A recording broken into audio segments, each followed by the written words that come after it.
안녕하세요. 멋진 아재입니다. 드디어 29번째 청년 일자리 대책이 발표가 됐습니다. 기본적으로는 또 돈 풀기입니다. 또 돈 풀기. 중소기업에서 청년을 한 사람 고용을 할 때 보통 한 2,500만 원 정도 연봉을 받거든요. 거기에다가 소득세 면제 금액을 한 45만 원 정도 혜택을 주고요. 또 목돈 마련 정부 보조금을 무려 800만 원을 지급을 합니다. 전월세 보전금, 저리 대출, 거기에 이자가 70만 원 정도 되고요.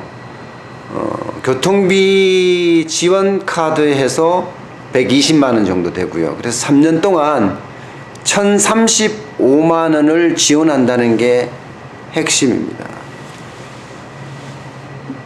중소기업을 전폭적으로 지원을 해줘서 대기업과 임금 격차를 해소하면 청년들이 기피하는 중소기업으로 가지 않겠느냐 하는 생각에서 나온 일자리 창출 방법입니다.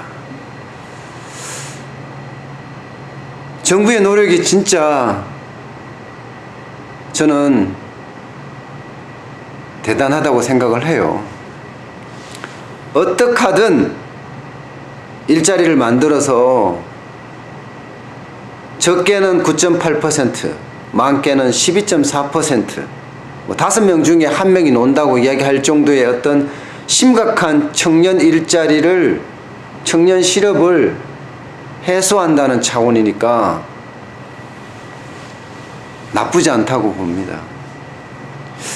그렇지만 기본적으로 양 측면, 중소기업으로 가려고 하는 청년들과 또 기업으로 중소기업에 해당되는 측면, 이 두 측면을 동시에 상생할 수 있는 사안으로 봐줘야 되는데 그렇지 않다는 게 참 아쉽습니다.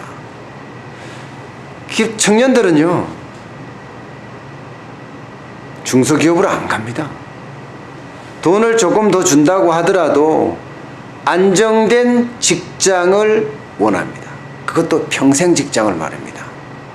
그러니까 많은 청년들이 공무원 시험, 대기업 시험에 매달려 있는 겁니다.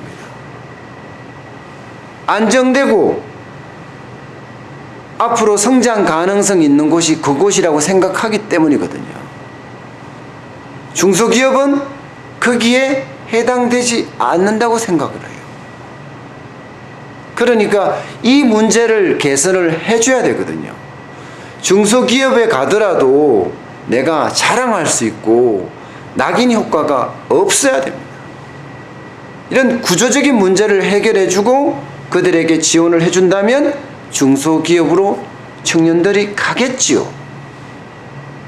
구조적인 문제를 해결하지 않고 임시방편으로 돈 풀기로 해결하는 것은 방법이 아니라고 생각을 합니다.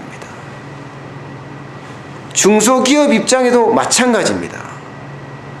중소기업은 지금 최저임금 인상과 근로시간 단축에 몸살을 앓고 있습니다. 돈을 더 준다고 해도 이미 사람들이 안 오고 있습니다.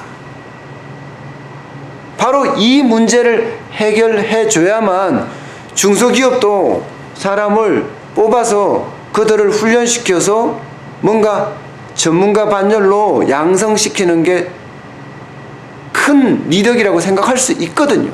그런데 지금 같은 이런 분위기 속에서는 강요된 채용일 뿐이라고 생각을 합니다.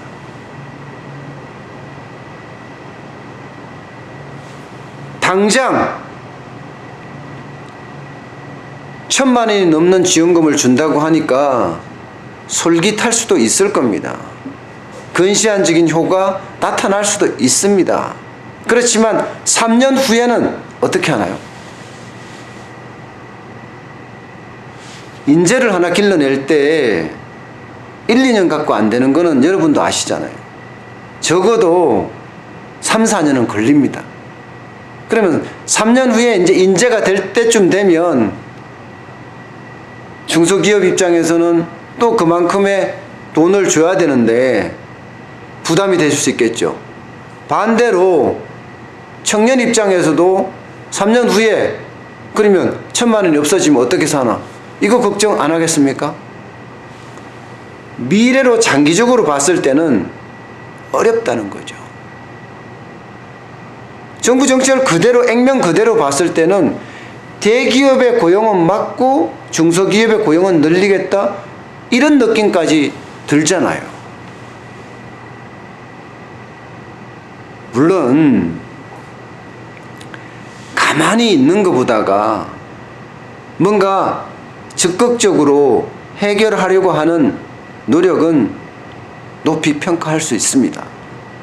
그렇지만 구조적인 문제를 들여다보고 그 구조적인 문제를 해결하면서 이런 낙수물 효과 아니면 마중물 효과라고 할 수 있겠죠. 마중물 효과를 투입해서 큰 효과를 기대할 수도 있다고 저는 생각을 합니다. 기업이 뛰게 하는 선순환 구조를 만들어야 됩니다. 청년이 가고 싶어하는 그런 일자리가 만들어야 됩니다.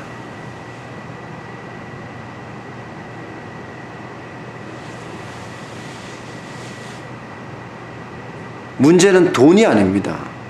돈으로 해결하려고 하는 것보다가 근로 환경을 개선하고 낙인 효과를 해소하는 것, 그리고 기업이 직접 발로 뛰어서 자발적으로 고용을 하는 것, 이런 구조적인 문제부터 해결하는 게 우선이지 않을까 싶습니다.